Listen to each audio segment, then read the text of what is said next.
오늘 우리에게 주시는 하나님의 말씀은 마가복음 14장 27절부터 31절입니다. 제가 봉독합니다. 예수께서 제자들에게 이르시되 너희가 다 나를 버리리라. 이는 기록된 바 내가 목자를 치리니 양들이 흩어지리라 하였음이니라. 그러나 내가 살아난 후에 너희보다 먼저 갈릴리로 가리라. 베드로가 여짜오되 다 버릴지라도 나는 그리하지 않겠나이다. 예수께서 이르시되 내가 진실로 내게 이르노니 오늘 이 밤 닭이 2번 울기 전에 내가 3번 나를 부인하리라. 베드로가 힘있게 말하되 내가 주와 함께 죽을지언정 주를 부인하지 않겠나이다 하고 모든 제자도 이와 같이 말하니라. 아멘. 오늘 말씀은 마가복음 14장 27절부터 31절입니다. 자기 확신의 한계와 주님의 은혜라는 제목으로 우리가 함께 말씀을 나누겠습니다. 예수님께서 최후의 만찬을, 마지막 만찬을 나누시고 난 다음에 예수님께서 이제 제자들에게 말씀을 하신 거예요. 그러니까 이제 예수님께서 제자들에게 주시는 모든 은혜로운 일들을 다 행하시고 그리고 제자들에게 말씀하신 거죠. 너희가 나를 버리리라 라고 말씀을 하신 거예요. 너희가 나를 버리리라. 그리고 이제 스가랴서를 스가랴 13장 7절을 인용을 하세요. 뭐라고 하냐면 내가 목자를 치리니 양들이 흩어지리라 라는 말씀을 이제 인용을 하세요.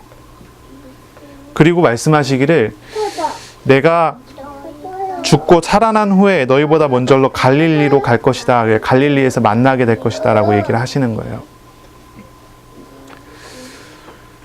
예수님을 배신하는 거에 대해서 예수님께서는 이제 가룟 유다의 배신을 먼저 말씀을 하셨었죠. 그리고 가룟 유다에게 말씀하시기를 뭐라고 했냐면 차라리 나지 아니하였다면 좋았을 거다라고 이야기를 해요. 가룟 유다는 예수님을 배신하지만 그리고 이제 예수님께 다시 돌아올 수가 없는 거예요. 예수님을 처음부터 믿지 않았고 따르지 않았고 예수님을 그냥 따라다니는 것이 예수님을 정말로 그리스도로 알고 믿고 하나님으로 따라다니는 것이 아니라 가룟 유다는 처음부터 다른 생각, 다른 마음을 가지고 예수님 따랐고 그리고 그게 결정적인 순간에 예수님을 은30 받고 파는 거죠. 이 가룟 유다는 처음부터 하나님의 택하신 백성은 아니었고 하나님과 함께하는 은혜를 입었던 사람이 아니었어요. 하지만 이제 제자들은 달랐죠. 제자들은 처음부터 하나님의 선택을 받은 사람들이고 하나님의 은혜를 입은 사람들이에요. 이 사람들은 결국 예수님이 십자가에 죽을 때에 다 예수님을 버리고 떠나가는 사람들이 되지만 하지만 이 사람들은 그런 실수와 그런 문제 속에 있을지라도 결국 예수님께서 다시 살아나신 다음에 이들을 다시 찾아오시고 이들에게 은혜를 다시 입히시는 거예요. 분명히 다르지요. 차이가 있지요. 이게 무슨 차이냐 이렇게 얘기한다면 신자와 불신자의 차이라고 생각하면 될 것 같아요. 불신자와 신자. 가룟 유다는 불신자예요. 믿었다가 타락한 것이 아니에요. 처음부터 믿지 않았던 사람이고 그러니 결국은 하나님을 따르지 않았어요. 선택받은 사람이 아니죠. 그런데 이제 나머지 제자들은 하나님 베드로를 대표하는 베드로로 대표되어지는 나머지 제자들은 처음부터 하나님의 선택을 받았고 하나님의 은혜를 입은 사람들이에요. 그래서 이런 사람들은 끊임없이 실수하고 끊임없이 잘못하는 모양들을 보여주지요. 그러나 그러한 모습과 그러한 모양 속에서 있을지라도 결국 이들은 하나님의 은혜 안에 있고 하나님의 은혜 속에서 나아가게 된다는 거예요. 우리가 신앙생활하면은 제일 큰 문제가 무엇일까요? 신앙생활할 때 우리에게 있어서 제일 큰 문제.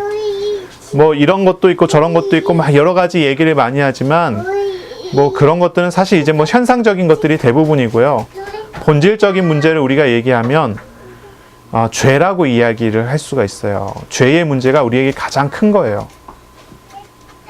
우리가 신앙생활할 때 있어서의 죄라는 문제가 가장 크다는 것을 우리는 생각을 해요. 죄 없는 상태, 죄 없는 삶을 살아야 되는데 그렇지 않다는 거예요. 죄라고 하면은 자꾸 이제 다르게 생각하기 쉬운데, 뭐, 십계명을 어기는 것을 죄라고 생각을 하지요. 그렇게 하기 쉬운데, 그거보다 더 본질적인 문제예요. 하나님 앞에서 하나님과 맞지 않은 문제예요. 그게 죄거든요. 하나님과 맞지 않은 문제. 하나님과 방향이 틀려요. 하나님의 뜻과 내 뜻이 달라요. 하나님과 나와 다른 거예요. 그게 죄예요. 그게 죄고 그게 문제예요. 그런 문제를 우리가 어떻게 해결을 하고 어떻게 그런 문제를 바꿀 수 있겠냔 말이죠. 어떻게 해야 우리가 죄에 얽매이지 않고 하나님의 인도를 받을 수 있고 죄에 얽매이지 않고 하나님과 함께하는 삶을 살겠냐는 거죠. 그게 가장 중요한 부분들이에요. 우리가 세상을 살면서 고통받는 것이 사실 죄의 결과예요. 우리가 세상을 살면서 문제 속에 얽매이는 것도 죄의 결과예요. 죄죠, 죄. 마귀의 통로는 죄밖에 없어요. 죄가 없으면 마귀의 통로가 없어요. 마귀는 죄를 통해서 우리에게 역사하고 우리에게 공격하고 우리를 미혹해요. 우리가 죄가 없다면 미혹 당할 일도 없고 우리가 죄가 없다면 얽매일 이유가 없어요. 근데 우리의 모든 얽매임, 우리의 모든 문제는 죄 속에서 나온 거고 죄에서 나오는 거예요. 그러니 죄를 해결하지 않는다면은 우리의 신앙생활하는 것이 바를 수가 없어요. 온전할 수가 없어요. 그래서 이게 사실 이제 굉장히 중요한 주제예요. 그래서 초대교회 때부터 시작해서 지금까지도 이 죄에 관련된 문제가 굉장히 이제 크고 논란이 크고 논쟁도 큰 거예요. 신앙생활하면서도 우리가 가장 고민해야 되는 부분이 사실 이런 부분이라는 거죠. 여러분 신앙생활하면서 죄에 대해서 고민하십니까? 죄를 어떻게 이겨내고 죄를 벗어날까에 대한 부분에 대한 고민이 있으십니까? 그게 있는 사람이 정상적인 신자예요. 그게 없다면 그건 정상적인 신자가 아니에요. 죄라는 것과 관련된 고민이 우리 가운데서 일어나야 돼요. 이 죄라고 이야기하면 이제 자꾸 이렇게 자범죄, 세상적인 죄를 자꾸 생각하는데, 용어를 조금 바꾸면은 이제 뭐, 우상이라고 표현해야 될까요? 죄를 이제 크게 얘기하면요. 하나님 아닌 다른 것을 잡는 게 죄예요. 이제 조금 더 이야기하면은, 조금 더 나아가서 얘기하면은, 하나님의 방향과 다른 방향을 갖는 게 죄예요. 그것이 이제 문서로서 정리돼서 나온 게 10계명이에요. 10계명.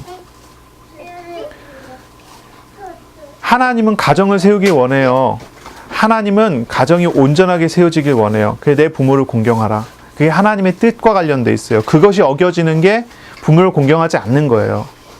도둑질하지 말라라고 했어요. 살인하지 말라, 간음하지 말라 했어요. 이것은 하나님께서 세우신 일반적인 질서예요. 거기서 어긋나는 걸 죄라고 그래요.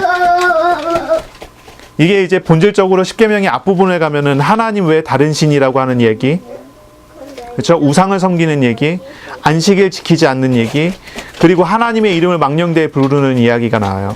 그것이 이제 죄랑 관련되는 거예요. 본질적인 죄, 하나님 외에 다른 걸 붙잡는 것. 그러니 우리가요, 현상적인 걸 생각하지 말고 본질적인 걸 생각하는 거예요. 그런 걸 생각해야 되는 거예요. 죄라는 것을 우리가 바라볼 때는요. 그러니 이걸 이제 잘 보세요. 도둑질 하면은 혼나요. 그게 죄라고 하고 도둑질 하지 말아야 된다고 가르쳐요. 그게 본질적인 걸 가르치는 겁니까? 더 본질적인 걸로 가르쳐야죠. 뭐냐면 도둑질 자체가 아니라 도둑질을 금하신 하나님의 마음을 봐야 돼요. 우리가 신앙생활하는 데 있어서 가장 중요한 본질은 결국 이 죄와 관련돼 있어요.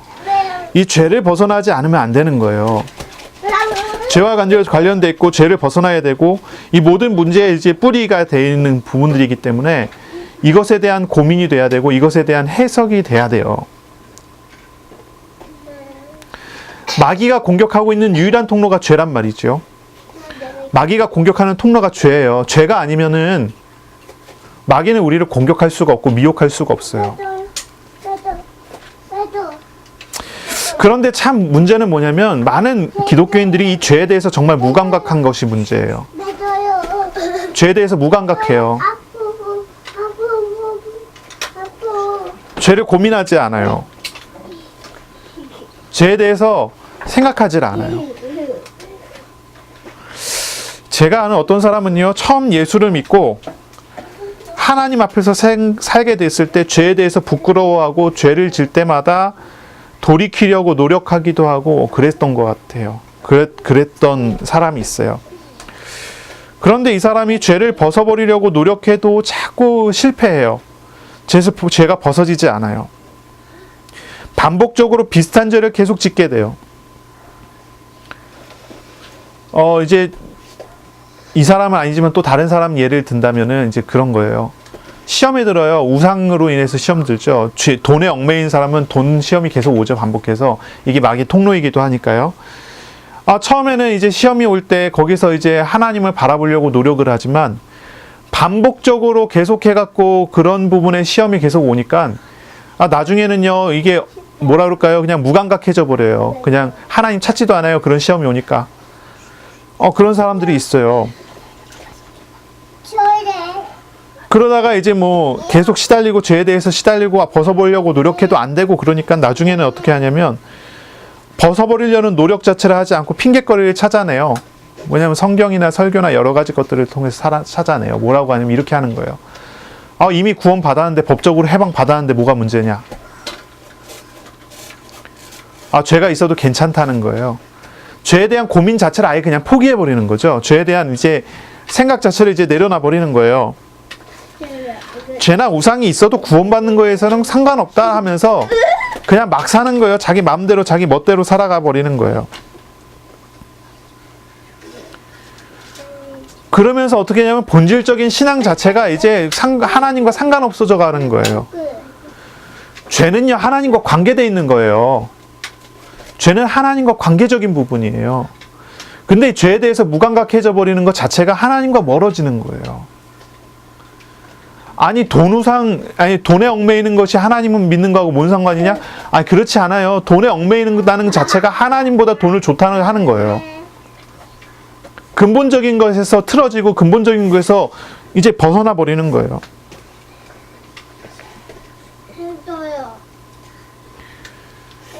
이런 부분에서 바뀌지 않는다면 신앙생활 자체가 굉장히 뭐라고 해야 되죠? 신앙생활 자체가 신앙생활 같지 않게 가버리는 거예요. 신앙생활이 안 돼 버리는 거예요.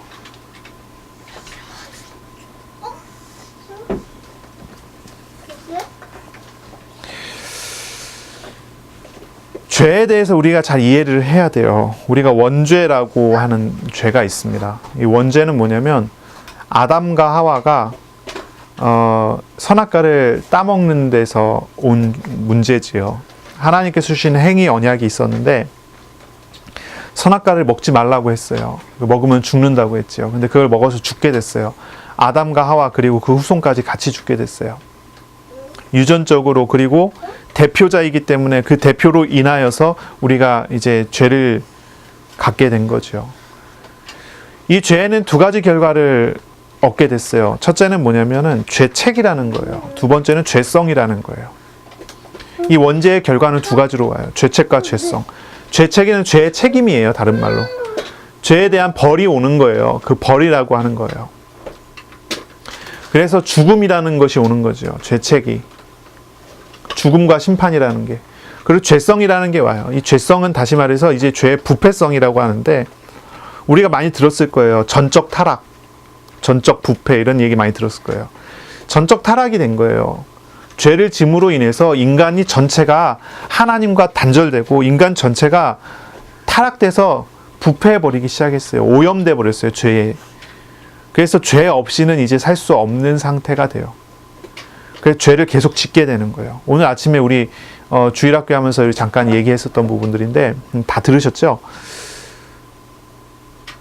죄로 인해서 오염돼 버린 그 죄성에 의해서 사람들은요 근본적으로 죄를 따라가게 된 거예요. 하나님을 믿지 않고 하나님을 따르지 않고 죄를 따라가게 된 거예요. 하나님과 함께 있을 때 행복해 하잖아요. 그렇죠? 그런데 죄성으로 인해서 하나님과 함께 있으면 뭔가 맞지 않은 거예요. 하나님을 떠나 있으면 뭔가 편안한 느낌을 갖게 된 거예요. 부패돼 버렸으니까. 그래서 이 죄성은 뭐냐면 다른 죄를 계속 불러일으키고 다른 죄를 가지고 오는 그런 문제가 돼요. 우리가 예수 그리스도를 영접해서 믿었을 때 이 두 가지 중에 죄의 책임은요, 그리스도를 영접하여 믿는 순간 해결돼 버립니다. 법적으로 우리는 하나님의 자녀가 되고 법적으로 우리는 죄에서 해방받게 되는 거죠. 죄의 벌, 그 죄에 대한 심판의 부분이 그리스도의 십자가의 대속적인 죽음으로 인해서 변화가 되는 거예요. 로마서 8장 1절 2절에 보니까 말하기를 그러므로 그리스도 예수 안에 있는 자에게는 결코 정죄함이 없나니 이는 성령의 생명의 법이 죄와 사망의 법에서 너희를 해방하였음이라 라고 이야기를 해요. 법적으로 예수 그리스도를 영접하게 됐을 때 이제 법적으로 의롭게 된 거예요. 죄책이라는 것이 그리스도와 함께 그리스도의 십자가에 못 박아 죽어버린 것입니다. 하나님의 자녀가 되고 죄책에서 하나님의 심판에서 완전히 자유하게 된 거예요. 그런데 문제는 뭐냐면 죄성이라는 거죠. 죄성이라는 거. 이거는 문제예요. 다른 말로는 이 죄인에게 심겨진 죄에 의해서 오염된 성품이에요. 죄로 인해서 오염된 성품이에요. 이거는 그리스도를 영접하여 믿는다고 해서 즉시 해결되는 그런 게 아니에요. 이거는 또 하늘나라에 우리가 올라가기까지 해결될 수 없는 성질이에요. 그런 문제예요. 우리가 옛사람을 벗어버리고 새 사람을 입어야 된다, 뭐 그런 얘기를 우리 하는데요. 그렇지 않고서는 우리가 죄성을 이길 수 있는 길이 없어요. 죄성을 이겨야 된다는 것은, 죄를 이겨야 된다는 것은 분명한 의미를 우리가 생각해야 되는 거예요.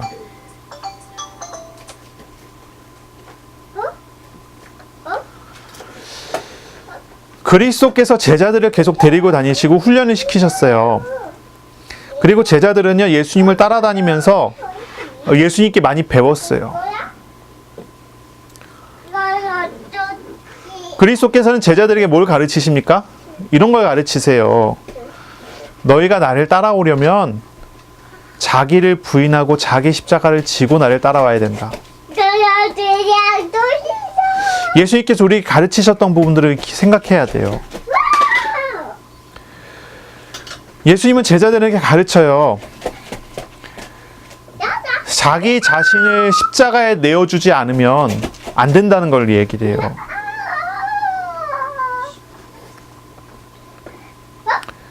이건 뭐냐면 전부 죄성과 관련되어 있는 그런 훈련들이에요. 그런 내용들이에요. 예수 그리스도를 영접해서 믿었다고 해요. 하나님의 자녀가 됐다고 해요. 하지만 그 안에 담겨져 있는 내용들은 죄성이라는 것이 아직 담겨져 있어요. 죄에서 구원을 받았지만 죄성이 남아 있어요. 판단하는 것이, 이야기하는 것이, 생각하는 것이 하나님을 따르는 쪽에 돼 있지 않아요. 다른 쪽에 있어요. 오늘 본문을 보세요. 예수님께서 말씀하시길 뭐라고 하십니까? 너희가 다 나를 버리리라. 예수님께서 십자가에 달려 죽을 때 너희가 다 나를 버리리라 얘기를 해요. 근데 이제 그 중에서 베드로가 대표로 얘기합니다. 나머지 제자들이 대표로 얘기합니다. 다 버릴지라도 나는 그렇게 하지 않겠습니다. 31절에 뭐라고 얘기합니까? 예수님께서 그렇지 않다 얘기하니까 또 힘있게 말합니다. 내가 주와 함께 죽을지언정 주를 부인하지 않겠나이다 라고 이야기를 해요. 아주 확신 있게 이야기해요. 하지만 이런 베드로의 말은 베드로가 말한 대로 됐나요? 그렇지 않았어요. 그렇죠? 이 마가복음은 베드로의 설교예요. 마가복음은 베드로의 설교예요. 베드로가 로마 교회에서 설교한 것을 베드로의 제자인 마가 요한이 이거를 적은 거예요. 성경으로 이제 쓴 거예요. 베드로는 자기 설교 중에 이렇게 얘기를 한 거예요. 자기는 아주 확신 있게 예수님께 얘기했는데 예수님께서 이렇게 얘기하셨다. 그리고 어떻게 됩니까? 결국은 베드로가 예수님을 3번 부인을 하죠. 닭이 2번 울기 전에 3번 부인하리라. 부인을 하는 거예요. 이게 뭐냐면은 결국은 사람의 믿음이라는 거예요. 사람의 자기 확신이라는 거예요. 사람의 본질적인 부분이에요. 정말 확신 있게 이야기했는데 그것은 하나님이 주신 마음이 아니라 자기 확신이에요. 정말 확신 있게 외쳤는데 그것은 하나님과 통하는 그런 고백이 아니라 하나님과 상관없는 그런 고백이에요. 인간의 한계예요. 인간의 연약함의 모습을 보여주는 거예요. 제가 만난 어떤 분은요, 하나님께 자신이 능력이 없으니까 하나님께 능력 달라고 기도해요. 어떤 이런 식이에요. 능력이 없어서 하나님의 일을 못하니까 하나님의 일을 하게 능력 달라고 기도하는 거예요. 그런데 제가 본 사람은 이런 사람이 있어요. 능력 받고 난 다음에 하나님의 일을 하는 게 아니라 능력 받고 나는데 이상하게 교만해지고 이상하게 자기가 원하는 일들을 해요. 이상하죠? 나중에 보니까 자기가 하나님인 것처럼 해요. 어떤 분은요, 하나님 나한테 병 고치는 은사를 주십시오 기도를 했는데 정말 그런 은사를 받았어요. 근데 몇 달 뒤에 보니까 이 사람이 자기가 하나님인 것처럼 하면서 다녀요. 하나님이 영광되는 게 아니라 그 사람이 영광돼요. 제 친구 전도사 중에 한 명은 자기 어머니가 축사의 은사를 받았대요. 축사라고 하면 아시죠? 귀신 쫓는 능력이에요. 귀신 쫓는 능력. 자기 아버지는 목사님이고 자기 어머니는 사모님인데 자기가 이제 목사님 되려고 이렇게 신학교로 온 거예요. 제 친구인데 자기 어머니 얘기를 가끔씩 해요. 막 귀신 쫓는 능력에 대한 이야기를 해요. 근데 얘기를 이렇게 가만히 듣다 보면은 하나님께 영광이 아니더라는 거죠. 제가 듣다 보니까 하나님께 영광이 아니에요. 그런 능력 가지고 있으니까요. 뭐라 그럴까요? 너는 나와 달라. 이런 느낌이라고 할까요? 뭔가 다른 분. 뭔가 수준이 높고 뭔가 달라요. 근데 이게 단순히 능력만 얘기하는 겁니까? 신분을 얘기해도 비슷한 것 같아요. 목사님과 평신도와의 관계가 어떻습니까? 목사님은 뭔가 영적인 사람이어야 될 것 같지 않습니까? 그게 뭐냐면요, 전부 자기 자신을 세우는 쪽에 있다는 거예요. 그런 것들이 하나님께 영광이 아니고 하나님의 은혜가 아니고 자기 자신을 세워가는 능력이라는 거예요. 기독교 방송 같은 데 보니까 어떤 분들이 간증하는데 이래요. 이렇게 했더니 하나님 능력 주시더라, 저렇게 했더니 능력 주시더라. 자기가 특별한 응답을 받았는데 그 특별한 응답을 받게 된 이유는 오직 하나님의 은혜가 아니라 자신이 이렇게 하나님께 기도했다는 거예요. 자신이 하나님께 자신의 중심을 이렇게 다 쏟아드렸다는 거예요. 자신이 결단을 내려서 하나님 앞에 자신의 전 재산을 하나님께 바쳤다는 거예요. 마중물을 넣었더니 응답이 쏟아졌다는 거예요. 이상한 얘기들을 해요. 전부 뭐냐면은 하나님의 영광이 아니라 자기 자신의 능력을 갖다가 자기 자신의 어떤 중심이나 자기 자신의 모습을 갖다가 거기다 껴넣어요.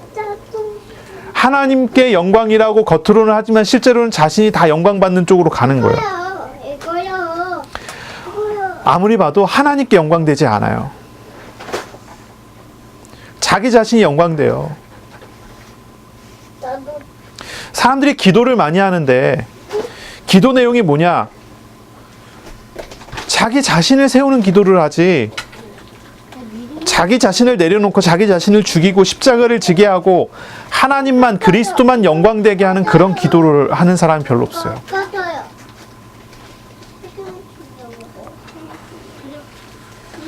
예수님께서 최후의 만찬을 통해서 생명의 본질을 가르치신 예수님께서 제자들에게 이야기하기를 제자들의 밑바탕을 다 드러내시는 거예요. 너희들이 다 나를 버린다. 너희들이 다 나를 버리리라. 그건 뭘 얘기하는 겁니까? 제자들이 가지고 있는 중심이, 제자들의 중심이 결국은 자기 자신을 세우는 데 있다는 것을 지적하시는 거예요. 자기 자신을 세우는 데 있는 거예요. 베드로가 내가 죽을지언정 예수님을 부인하지 않겠습니다라고 하는 그 말조차도 베드로가 자신을 세우기 위한 말이지 자신을 죽이는 말이 아니라는 거예요. 이게 참 중요한 얘기예요. 구약시대 사람들이 제사를 지내요. 피의 제사를 지냅니다. 그런데 어린 양 한 마리를 데리고 와요. 그리고 거기서 이제 제사를 지내요. 피의 제사를 주는 거죠. 이제 나의 죄를, 사람의 죄를 이 양에게 전가하고 그 양을 죽여요. 피 흘려 죽어요. 그 양은 사람 대신 죽는 거예요. 그 사람의 죄 때문에 죽는 거예요. 그 죄로 인해서 죽는 거예요. 물론 우리가 잘 알죠. 양이 죽는다고 해서 그 사람이 죄사함 받는 건 아니에요. 그건 예표예요. 그리스도의 죽음을 바라보게 하는 거예요. 그리스도를 바라보게 하는 거예요. 구약에 흠 없는 양이라는 건 없어요. 모든 양은 다 흠이 있어요. 세상에 있는 것 중에 흠이 없는 게 어디 있습니까? 완벽한 건 없어요. 그런데 왜 어린 양을, 흠 없는 양을, 그래도 외견상 흠이 없어 보이는 양을 갖다가 하나님께 드리라고 합니까? 피제사를 드리라고 합니까? 그것을 통해서 그리스도를 영접하게 하고 그리스도를 바라보게 하는 목적인 거예요. 그러니 구약 성도들은 어린 양이 죽는 걸 보면서 메시아가 이렇게 죽으실 것이다, 나를 위해. 메시아께 자기 자신을 드리는 거예요.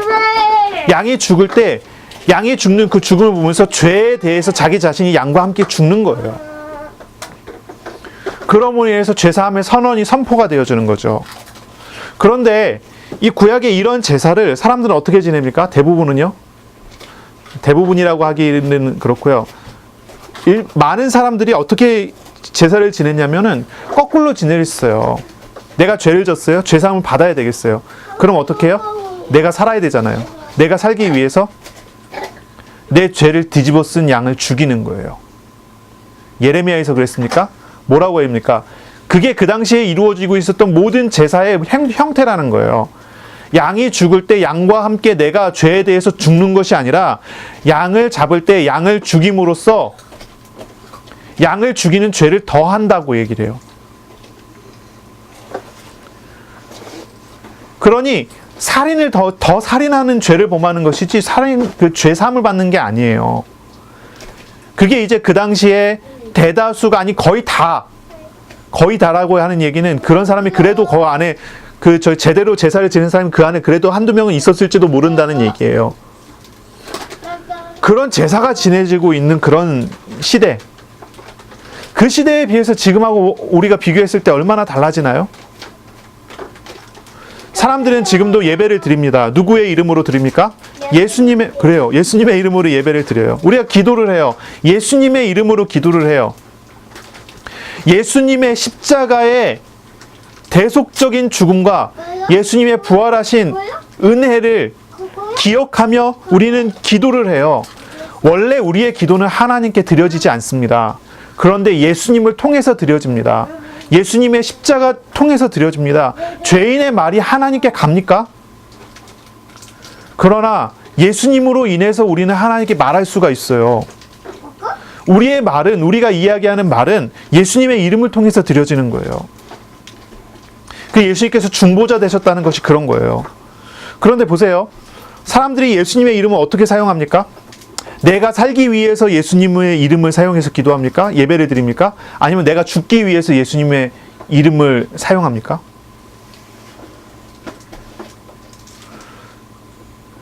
그 포로기가 오던 그 시절에 드려졌던, 그 시절에 성전에서 드려졌던 그 예배하고 그 제사하고 지금하고 뭐가 다르냐는 거예요. 내가 살기 위해서 예수님을 자꾸 죽여요. 내가 돈 벌기 위해서 예수님을 죽인다니까요. 내가 행복하기 위해서 예수님을 죽여요. 예수님과 함께 죄에 대해서 죽는 게 아니라, 예수님과 함께 죽는 것이 아니라 거꾸로 한다는 거예요. 베드로의 심정을 보세요. 베드로의 마음을 보세요. 내가 주를 사랑합니다. 얼마나 사랑하냐? 내가 주와 함께 죽을지언정 주를 부인하지 않겠습니다. 나는 주님을 사랑합니다. 그런데 어떻습니까? 정작 베드로의 목에 칼이 드리워지는 상황이 되니까 나 저 사람 모른다. 예수님 부인하잖아요. 예수님 모른다고 부인합니다. 한 번 더 부인합니다. 세 번째는 저주하며 부인합니다. 왜 그렇습니까? 죽을까봐. 베드로는 예수님을 사랑하지만, 베드로는 예수님을 섬기지만 어떻게 섬기는 거예요? 지금까지 어떻게 섬겼던 거예요? 내가 살기 위해 예수님을 섬긴 거지, 내가 예수님과 함께 죽으려고 섬기는 게 아니에요. 예수님은 그동안 계속 얘기합니다. 나를 따라오려거든 자기를 부인하고 자기 십자가를 져야 된다. 너희가 내 안에, 내 말이 너희 안에 있으면 라고 이야기를 해요. 자기가 죽고 예수님으로 채워줘야 되는데 베드로가 그렇게 합니까? 아닌 거예요. 예수님 그걸 다 드러내는 거예요. 베드로는 분명히 확신했어요. 내가 예수님과 함께 죽을 겁니다 라고 확신했어요. 그런데 그 마음이 약해지는 그날 밤에 부인하는 거예요. 이게 인간적인 모습의 인간적인 모양을 이야기를 하는 거예요.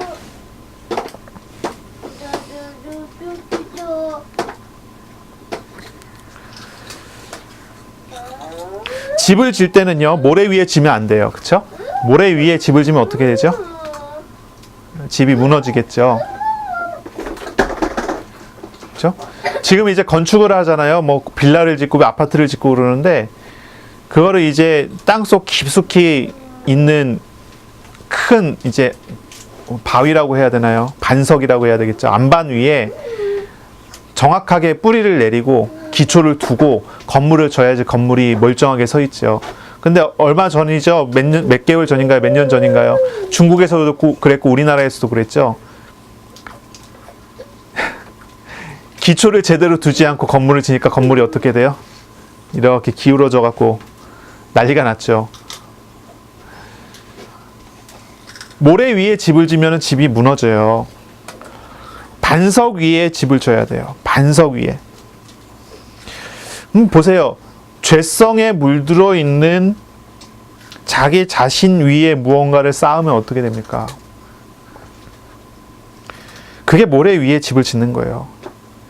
죄에 의해서 오염되어 있는 모습 위에 집을 지면 계속 죄가 나와요. 죄가 계속 나오는 거예요. 자기 자신을 부인하고 반석 위에, 그리스도 위에 집을 져야 돼요. 제자들은 예수님을 따라다니면서 많이 배웠어요. 그리고 예수님께서 가르치신 본질과 핵심은 무엇입니까?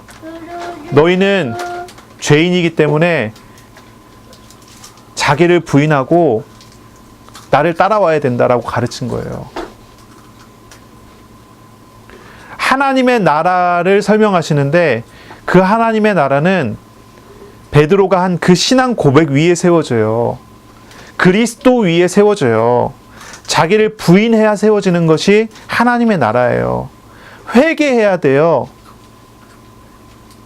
죄에서 돌이켜 예수님께 나가야 돼요. 그래야 세워지는 것이 하나님 나라예요. 그런데 회개하지 않고 죄에서 돌이키지 않고 죄에 물들어 있는 그 기반 위에 집을 지어요. 하나님 나라가 아니에요. 착각이에요.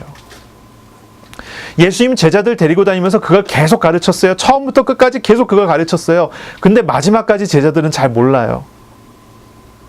베드로 말 보세요. 여전히 자기 확신 위에 집을 짓지 은혜 위에 집을 짓지 않아요. 이게 지금 우리에게 이야기하는 거예요. 우리에게 지금 말씀하는 거예요. 여러분은 어디 위에 집을 지어요? 무엇을 믿어요? 여러분은 그리스도를 바라보면서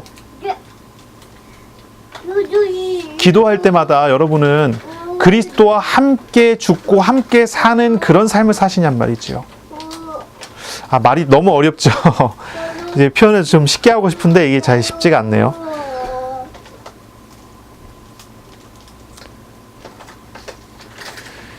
자신을 부인하고 예수님을 따라야 된다. 죄의 뿌리를 내리지 말고 하나님의 나라를 따라가야 된다. 그 얘기예요. 좀 어려우니까 좀 바로 적용할 수 있는 쉽게 예를 몇 가지만 들게요. 사람들은 기도해요. 하나님 능력 주셔서 내가 오늘 이거 하게 해주십시오. 근데 이게 바뀌어야 돼요. 변화돼야 돼요. 어떻게 기도해야 될까요? 주님, 오늘도 주님이 하시는 일에 내가 순종하게 해주십시오. 이렇게 바뀌어야 돼요. 이 차이를 아시겠어요? 하나님 나에게 힘을 주세요. 내가 이거 하겠습니다. 하고 주님이 하시도록 내가 순종하겠습니다. 하고 다르잖아요. 현장을 바라볼 때 시험이 와요. 문제가 와요. 그 문제를 바라보면서 그 문제 속에서 하나님이 하시는 일을 기대하고 순종하고 하나님을 따라가는 사람이 믿음 있는 사람이에요. 근데 거기에 내가 원하는 것을 이루기 위해서 하나님 나에게 능력 주시오. 내가 도전하겠습니다. 하는 사람들이 있단 말이죠. 근데 기도가 대부분 이 두 가지로 많이 나눠져요. 이제 여기에 이제 어떤 미사오그를 붙여갖고 이제 그렇게 기도하는 거예요. 하나님 나에게 오늘 지혜 주세요. 나에게 오늘 건강 주세요. 나에게 이거 주세요. 나에게 저거 주세요. 라고 기도를 해요. 이건 다 어떤 기도냐면 전부 자기 자신을 세우는 기도예요. 자기 자신을 세워가는 그런 노력이에요. 그런데 이제 성경에 보니까 다르죠. 바울 같은 경우도 다르고 나중에 이제 베드로 같은 경우도 이제 베드로 전후서를 읽어보면 다르잖아요. 어떻게 됩니까? 시험이 올 때 그걸 이겨내기 위해서 기도합니까? 아니죠. 그냥 주님께 맡겨버려요. 그것이 어떻게 되든 하나님께 맡기고 하나님께 순종하죠. 달라요. 문제가 와요? 그럼 문제 속에서 어떻게 해요? 문제 속에서 하나님과 그냥 동행해요. 하나님의 은혜를 그냥 기대하고 하나님의 은혜를 따라가는 거예요. 내가 살기 위해서 예수님을 죽이는 자가 있어요. 예수님과 함께 죽는 사람이 있어요. 여러분 어떤 사람이십니까? 여러분의 기도는 어떻습니까? 내가 살기 위해서 예수님을 죽이는 기도라는 사람들입니까? 아니면 예수님과 함께 죽으시는 분입니까?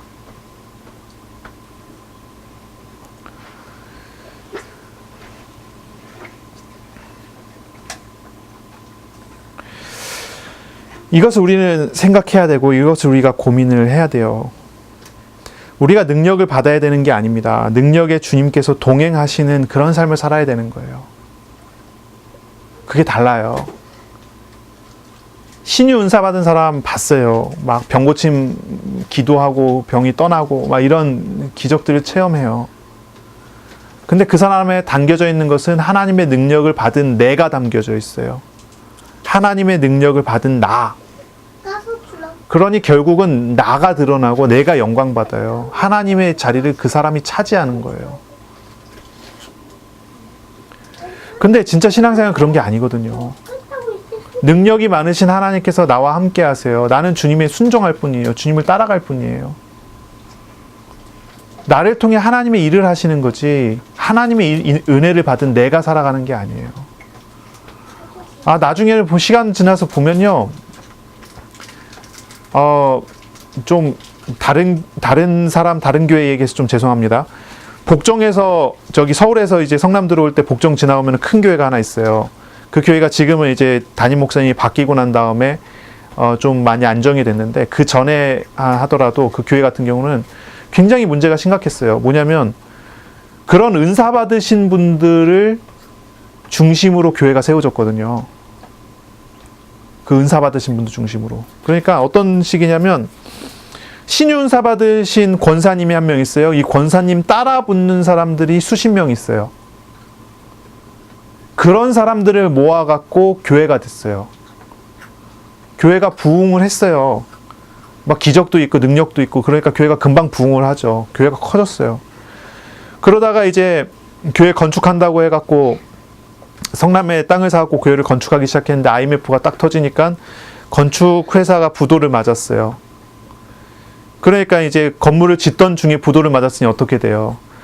그때 당시에 이제 서울의 성남으로 이제 들어오면은 거기다가 크게 프랜카드 같은 거 붙어놨어요. 뭐라 그러냐면은 그 건설회사 이름 붙여놓고 그 건설회사를 하나님 살려달라고 축복해달라고 막 이렇게 기억나시죠? 예전에 그런 교회가 있었죠. 당장 교회에 문제가 딱 와버리니까 어떻게 되냐면 이제 그 교회 안에서 다 각기 자기 얘기를 하기 시작했어요. 교회가 사분오열되기 시작했어요. 싸우기 시작했어요. 그 안에 예언하시는 은사를 받으신 분, 이런 분들이 하나님의 말씀은 이게 아니다. 하나님의 뜻은 이거다. 이렇게 해야 된다. 저렇게 한다. 그렇게 한다. 박터지게 싸우기 시작했어요. 교회 안에서. 뭐예요? 그 교회 안에 말은 안 하지만 하나님 같은 분이 많은 거예요. 그 은사 받으신 분들이 여러 명이 모여 있으니까. 그런 교회는 뭐 합니까? 일부 교회 앉아갖고 일부 예배 드리고 난 다음에 2부로 권사님 집에 모이는 거예요. 예언 받으러. 저쪽엔 또 무슨 모임하러 가고 저기 모이러 하고. 결국은 안 되니까 그 목사님이 사임하고 나가고.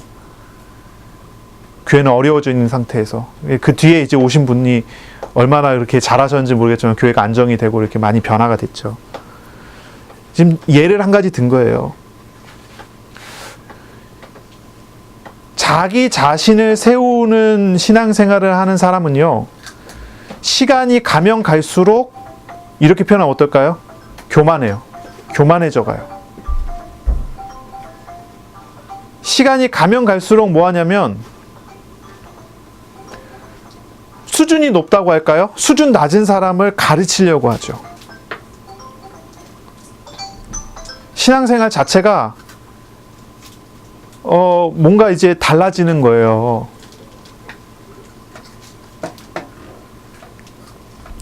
근데 과연 그렇게 신앙생활입니까? 아까도 이야기했지만은 목사님과 평신도가 달라요? 같아요? 우리는 성경을 통해서 우리는 그런 믿음을 배웠어요. 목사의 직분은 말씀을 가지고 목양을 하도록 하는 직분이에요. 그렇죠? 하나님의 말씀으로 교회를 섬기는 직분이에요. 그러면 평신도는요, 하나님의 말씀으로 세상을 섬기는 직분이에요. 뭐가 다릅니까? 어떤 분이 이렇게 우스갯소리를 했는데, 어떤 분이 천국에 갔더니 이제 천국에 이제 옆에 어떤 목사님하고 같이 천국에 갔다는 거예요. 그랬더니 예수님이 버선발로 뛰어나와서 그 목사님을 그렇게 반갑게 맞아들이더래요. 그래갖고 이 평신도분이 예수님께 물어봤대요. 예수님, 목사님만 이렇게 맞아주시냐고, 어떻게 이렇게 차별하실 수 있냐고. 그랬더니 예수님 하시는 말씀이, 목사가 그동안 너무 안 와갖고 걱정했다면서. 그런 우스갯소리가 있어요. 그 목사님이 천국에 많이 못 갔다, 뭐 목사의 죄가 크다, 뭐 이런 얘기들을 얘기했지만 뭘 얘기하는 걸까요? 신앙생활 자체를 우리는 봐야 된다는 거예요. 봐야 돼요. 우리 자꾸 방송에 나와요. 어떤 목사님의 죄에 대해서, 어떤 목사님이 뭐 몇백억 횡령을 했다, 그 법정 구속되고, 또 어떤 목사님의 죄에 대해서, 어떤 목사님이 뭐 비자금을 몇백억을 만들었다. 제가 봤을 때는요, 죄송합니다. 제 사견입니다. 제가 봤을 때는요, 세상을 미워하는, 세상이 아니라 교회를 미워하는 악의적인 방송이에요. 교회 재정이 쌓였어요. 그걸 비자금으로 소개를 해요. 그거는 사기예요. 사기. 근데 그런 방송을 했을 때 사람들이 그걸 보면서요, 굉장히 교회를 욕을 많이 했어요. 그 얘기는 뭐냐면,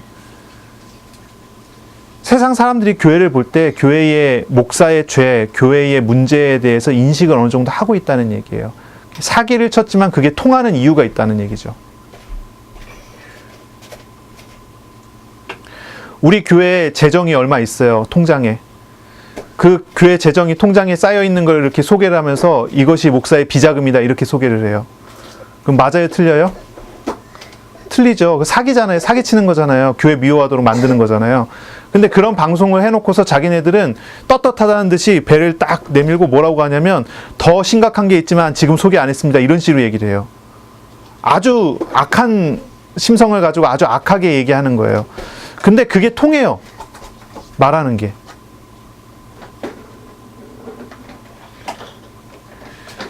교회가 성도들이 심각한 뭐라 그럴까요? 세상 앞에서 깨끗하지 않다는 거예요. 심각한 문제가 있다는 거예요. 어쨌든 뭐 자꾸 이제 왔다 갔다 하는데요. 여러분 어떻게 기도하십니까? 하여튼 다시 돌아가서 기도하시는 거예요. 우상을 버리고 죄를 부인하고 주님을 구하는 기도를 하십니까? 이걸 회개라고 하거든요. 회개 기도를 하십니까? 그리고 주님께 순종하는 기도를 하십니까? 말씀을 묵상하면서 하는 기도? 순종합니까? 여러분이 세상 가운데서 처해져 있을 때 여러 가지 기도 제목들이 있겠지만 그 기도 제목들 한번 생각을 해보세요. 여러분 무엇을 가지고 기도합니까? 기도하는 내용들 한번 쫙 정리를 해보세요. 어떻게 기도합니까? 그리고 그 기도하는 내용들을 한번 생각해 보세요. 그것이 우상을 구하는 기도입니까? 우상을 버리고 주님을 구하는 기도입니까? 나를 살게 하기 위한 기도입니까? 아니면 내가 그리스도와 함께 죄에 대해서 죽고 주님께 영광되게 하는 기도입니까?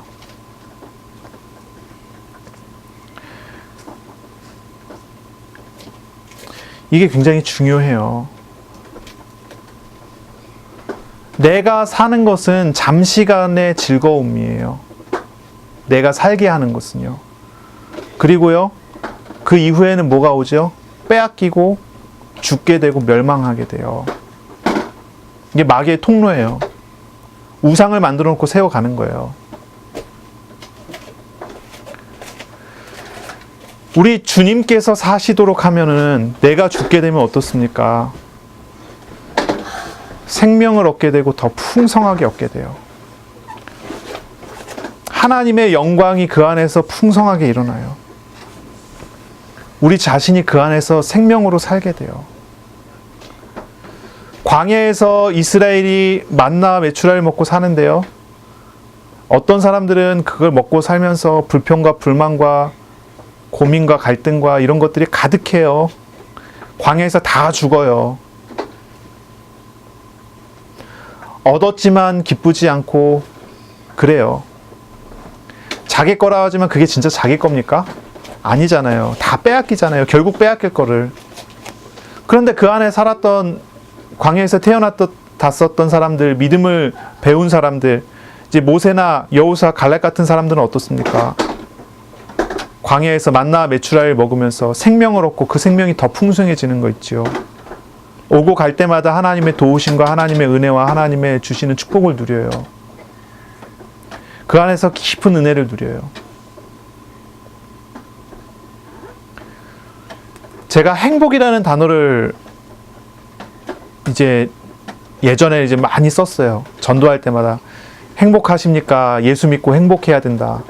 여러분이 불행한 이유가 예수님 안 믿어서 그렇다. 뭐 그런 내용들을 많이, 그런 단어를 사용해서 전도를 많이 했거든요. 그래서 예수 믿고 행복하라 얘기를 했는데, 뭐라 그럴까요? 제가 한동안 이제 행복이라는 단어를 잘 안 써요. 그냥 평안이라는 단어로 바꿨어요. 예수 믿고 정말로 평안하고 예수 믿고 그리스도 안에 있는 평안을 누려야 된다. 이런 단어로 바꿨어요. 그러다 왜 바꿨냐면, 이제 제 느낌이지만은, 깊이를 사람들이 잘 못 느끼더라고요. 깊이를. 우리가 신앙생활 하는데 그리스도 안에 있는 깊이를 잘 몰라요. 그리스도 안에 있는 기쁨을 잘 몰라요. 뭐라 할까요? 순간적으로 오는 즐거움과 헷갈려 해요. 그리스도 안에 있는 행복은 다르거든요. 그리스도 안에 있는 평안이라는 것이 다르거든요.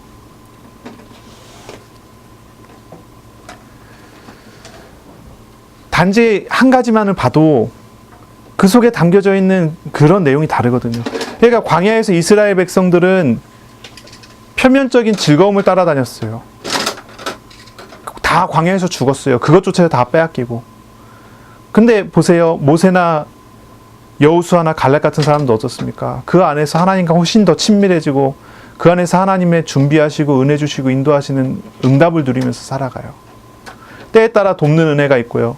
때에 따라 은혜 주시고 이끌어 가시는 만남이 일어나고요. 때에 따라 하나님의 역사가 일어나고요. 있으면 즐겁고 없으면은 슬픈 그런 상태가 아니라 있어도 괜찮고 없어도 괜찮은데 하나님께서 늘 책임지시고 하나님께서 나를 위해 늘 행하시고 역사하시는 하나님의 은혜를 누리는 거예요. 그 즐거움과 그 기쁨이 그 안에서 풍성하게 일어나요. 자기 자신을 죽이지 못하는 사람들 많아요. 자기가 살기 위해서 신앙생활하는 사람들 참 많아요. 왜 자기 자신이 살기 위해서 신앙생활을 합니까? 왜 자기 자신을 죽이지 못합니까? 우리가 그리스도를 바라보고 신앙생활을 하는데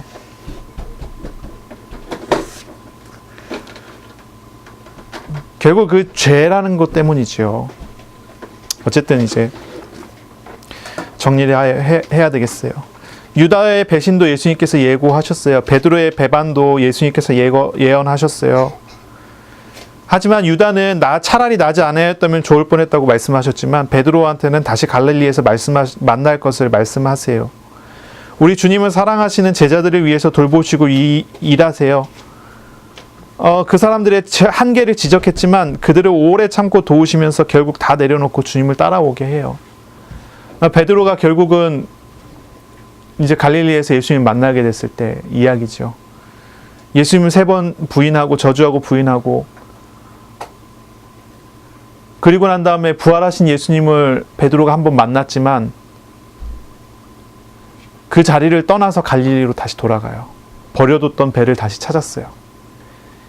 그리고 다시 어부로 생활해요. 물고기를 다시 잡아요. 이건 좀 뭘 얘기하는 거예요? 베드로의 신앙의 어떤 모양이에요. 베드로는 자기를 부인하지 않았어요. 예수님을 처음 따라갈 때 그물과 배를 버려두고 예수님을 따랐어요. 그렇죠? 버린 게 아니라 어디다 잘 숨겨두고 그리고 다시 왔을 때 그 배와 그물을 다시 찾아서 어부를 하는 거예요. 결국 예수님을 따르지만 자기 자신을 하나님께 다 드리지 않아요. 자기가 살만한 부분을 다 남겨놓고 있었어요. 그리고 난 다음에 다시 예수님 만났을 때 베드로가 예수님으로부터 질문을 들어요. 네가 나를 사랑하느냐? 베드로 뭐라고 대답하죠? 직전의 확신 같으면요. 내가 예수님 사랑합니다 라고 얘기했을 텐데 자기 확신을 얘기했을 텐데 이제 베드로는 자기 확신을 더 이상 의지하지 않아요. 자기 마음을 확신하지 않아요.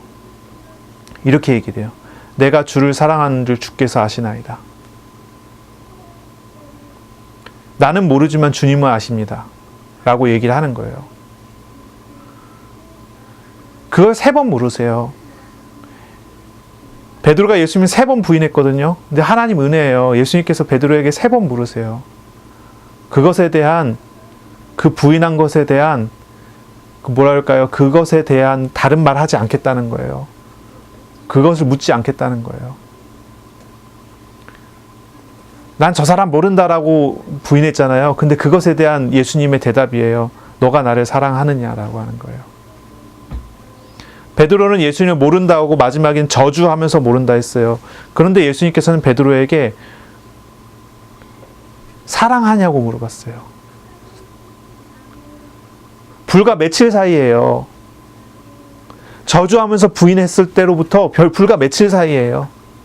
근데 그 며칠 사이에 베드로의 대답은 완전히 달라졌어요. 베드로의 마음도 달라졌어요. 내가 살기 위해 예수님이 죽였는데 그렇지 않아요. 이제 내가 죽는 사람이 돼요. 자기를 부인하는 사람이 돼요. 이제 자기 십자가를 지는 사람이 돼요. 그 대답을 다 들으신 다음에 예수님께서 비로소 베드로의 상태를 이야기해요. 너가 젊어서는 너가 원하는 대로 갔다. 근데 이 대답을 듣고 내가 너에게 얘기해 주는 건데 이제 너는 앞으로 어떻게 갈 것이다. 너가 원하지 않는 곳으로 갈 것이다. 다시 말해서 너의 마음과 상관없이, 너의 생각과 상관없이 하나님이 이끄는 곳으로 너는 가게 될 것이고 그 자리에 있게 될 것이고 거기서 순교하게 될 거다. 불과 며칠 사이죠. 우리에게 지금 메시지를 던지고 우리에게 메시지를 주는 거예요. 무엇을 살리기를 원하십니까? 나를 살리는 신앙생활 하려고 하십니까? 내 우상을 살리는 신앙생활 하려고 하십니까? 아니면 나를 죽이고 내가 죽고 그리스도를 따라가는 그런 삶을 사시겠습니까? 하나님을 구하는 그런 삶을 살겠습니까? 아니면 하나님의 능력과 은혜를 구하는 삶을 살겠습니까? 내가 살겠습니까? 주님께서 사시도록 하겠습니까? 회사에서 시험이 있죠. 문제가 있죠. 갈등이 있죠. 일하는 곳에서, 현장에서, 가정에서 그런 문제들이 있어요. 그런 문제 속에서 여러분 어떻게 기도하십니까? 해결해 주십시오 기도합니까? 나를 바꿔주세요 기도합니까? 아니면 나는 그냥 주님 믿을게요. 주님 따라갈게요. 주님 말씀하시는 거 귀 기울일게요. 나는 죄인이니까 이게 당연합니다. 주님을 의지할게요 합니까? 신앙생활의 모양이 달라져요. 달라지는 겁니다. 주님께서 일하시도록 하는 그런 삶을 사는 것입니까? 아니면 다른 삶을 사시는 겁니까? 저는 신유은사 받은 적이 없습니다. 저는 축사은사를 받은 적도 없습니다. 저는 예언의 은사를 받은 적도 없습니다. 그런데 제가 어느 날 밖에 나가서 전도하다 보니까 병 들린 사람이 고침받는 일도 있었어요. 제 병도 어느 날 고쳐졌고, 제가 어느 날 밖에 나가고 복음 전하다 보니까 귀신 들린 사람이 귀신이 떠나가는 일도 경험을 했어요. 저는 아무 능력이 없어요. 저는 그런 일을 할 수 있는 힘도 없고 능력도 없고 가진 것도 없어요.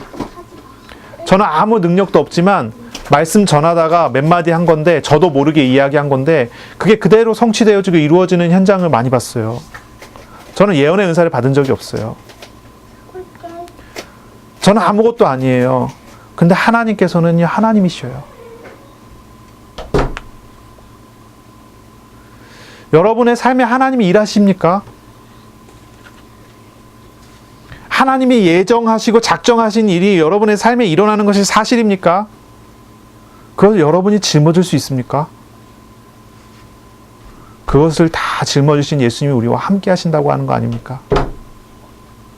주님을 믿으세요. 주님을 따르세요. 나의 삶에 오셔서 나와 함께 하신 우리 주님께서 나에게 어떻게 일하시는지는 현장에서 여러분이 주님 따라가고 주님 말씀 묵상하면서 순종하면서 나아갈 때 나오는 거예요. 시험이 그렇게 고통스럽습니까? 고민되십니까? 그러면 주님께 맡기고 주님과 함께 하세요. 그러면 그것이 즐거울 겁니다. 광야 생활이 어떤 사람은 즐겁고 어떤 사람은 괴롭습니다. 여러분이 일하는 현장은 광야나 다름없는 곳이에요. 메마른 땅이에요. 물이 없어요. 길이 없어요. 그냥 헤매는 것 같은 현장이에요. 그런데 그곳에서 주님과 함께하는 사람들은 거기에서 오아시스를 찾아내고 그곳에서 하나님이 예비하신 은혜와 은총을 입고 부족함이 없어요. 어느 정도로 부족함이 없어요? 겉보기에는 그렇게 어려워 보이지만 샌달이 하나도 닳지 않다고 얘기할 정도예요. 그러면 이스라엘이 고생했다는 얘기예요? 고생 안 했다는 얘기예요? 고생 하나도 안 했다는 얘기예요. 그런데 성경을 보세요. 얼마나 불평불만이 많아요. 이 사람들은 하나님을 안 믿는 사람들이에요. 하나님을 이용해서 자기의 유익을 세우는 사람들이에요. 자신의 죄를 죽이지 않고 자신의 우상을 세워서 그 우상을 위해서 하나님을 이용해 먹는 사람들이에요. 자기가 배부르기 위해서 하나님을 이용하는 사람들이에요. 만나 매출하기로. 하나님 안 믿어요. 그럼 평생 불평불만하다가 광야에서 죽는 거예요. 자기가 얻었다고 생각하고 자기가 가졌다고 생각하는 것조차도 자기 게 아니에요. 마귀의 통로예요. 근데 신앙생활 자체가 달라요. 근데 주님 믿는 사람들 다르잖아요. 하나님 믿는 사람 달라요. 광야 생활은 천국과 같았어요. 길이 없어요? 그렇지 않아요. 길이 있어요. 주님의 성막이 언약궤가 앞서가는 곳이 길이에요. 하나님 가는 곳이 길이에요. 길이 없지만 하나님이 가게 하면 그곳이 길이 됐어요. 하나님이 머물게 하면 그것이 휴식처가 됐어요.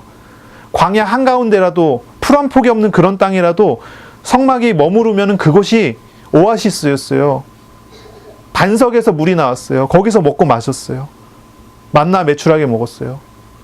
농사 하나 지을 수 없는 땅에서 거기서 배부르게 먹었어요.